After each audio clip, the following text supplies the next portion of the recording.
I never really struggled with my gender identity. I always felt like I'm a girl. My realization was a lot more, oh, everyone thinks I'm a boy. Abby Stein was born and raised as a male in the Hasidic community of Williamsburg. She went from being a rabbi to a trans woman and activist. This is a foundation. Put it on today already, but it was like fading. Every night before I went to sleep, I prayed to God that I want to wake up as a girl. I could never imagine a perfect life living as a man. When I was around 4 years old, I started having this feeling that my private parts are just wrong. At some point, I tried to hurt myself in my private parts. To be honest, I didn't know what's the difference between boys and girls physically because it was never discussed in our community. I grew up in Williamsburg. So Williamsburg is an enclave of Hasidic Jews. The community has their own dress code, their own language. You could go years without interacting ever one-on-one with someone who's not Jewish. So the stronger I started struggling with my own body, the way I would try to deal with it would be religion. At 15, her family sent her to study to become a rabbi in the Catskill Mountains of New York. While she knew something was wrong, she suppressed her identity and never openly strayed from the teachings of the private compound. I was there until I was around 20, which at the time I was already married and I had a son. By the time we started expecting my son, gender started getting really hard on me once again. If it's gonna be a boy, it's gonna be a girl. What if my baby is gonna be just like me and the doctors are gonna say one thing, but in reality, it's gonna be another thing. It started punching me in the face. Everything that I've done up to that point to make it work, such as trying different prayers and hoping everything's just gonna go away, it didn't work anymore. And they're a very sheltered community that can only survive if you don't ask questions. Now I actually had these questions. I was like, I need to find answers.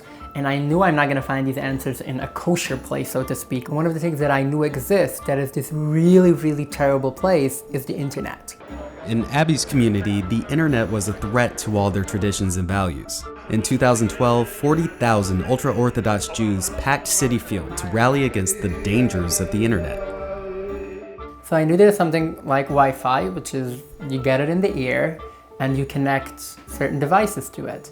I knew a friend who had a tablet that I don't know if he ever connected it to the internet up to that point. I found this shopping center that had a unisex, single-stall bathroom that was totally closed, and they had a really great Wi-Fi connection. So I started sitting there for days, browsing the internet.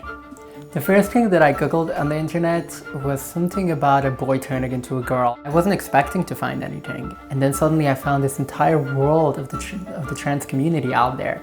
In the beginning, I couldn't speak English at all. So I read the Hebrew Wikipedia page on transgender. I was shocked. And at the same time, instead of feeling relieved, I started feeling more anxious. So maybe I'm not totally insane, but should I actually do anything like that? Oh my God, what's gonna happen here? After 3 months of online research, Abby made 2 important decisions: to tell her then wife how she felt and to leave her community. I told my wife what's going on. We separated in the spring of 2013. We got divorced summer of 2013, and I finally left in the fall. It took me a while, but I managed to find Jewish communities, Jewish literature, Jewish traditions that still speak to me. She also got a high school diploma and was accepted into Columbia University, a big deal considering she barely spoke English not long before.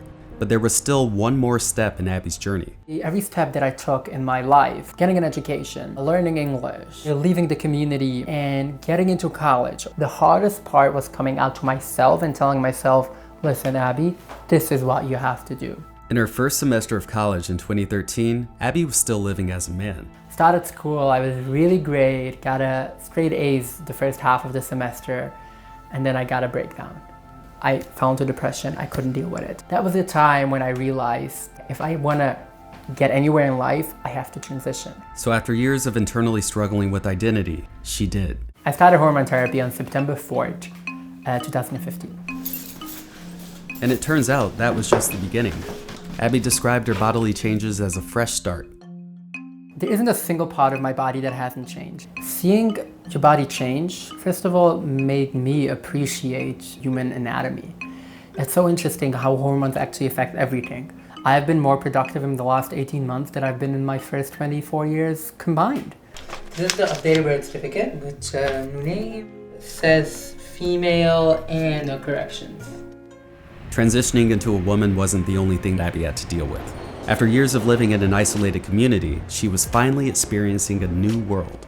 There's a lot of overlaps between leaving a fundamentalist religious community and transitioning. Shopping for clothing outside of my community for the first time is very similar to trans people going to shop for female or male clothing for the first time. People who leave the ultra-Orthodox community are immigrants in their own country. We don't know the language, we don't know the culture. The first time I walked into a Starbucks, I had to walk into the barista and I'm like, I don't know what's going on here, how do I order? But through it all, Abby's home community did not support her decisions.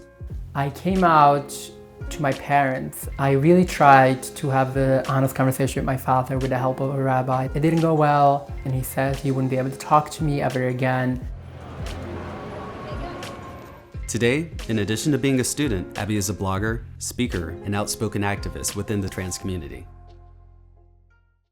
For people who are struggling themselves, first of all, know we are out there. There's so many people who are gonna unconditionally accept you and support you. You can and will succeed. I'm in a relationship with an amazing woman. I am excited and happy in every way that I was hoping that I will be, and it's really amazing. Life is better than I would have dreamt it would be.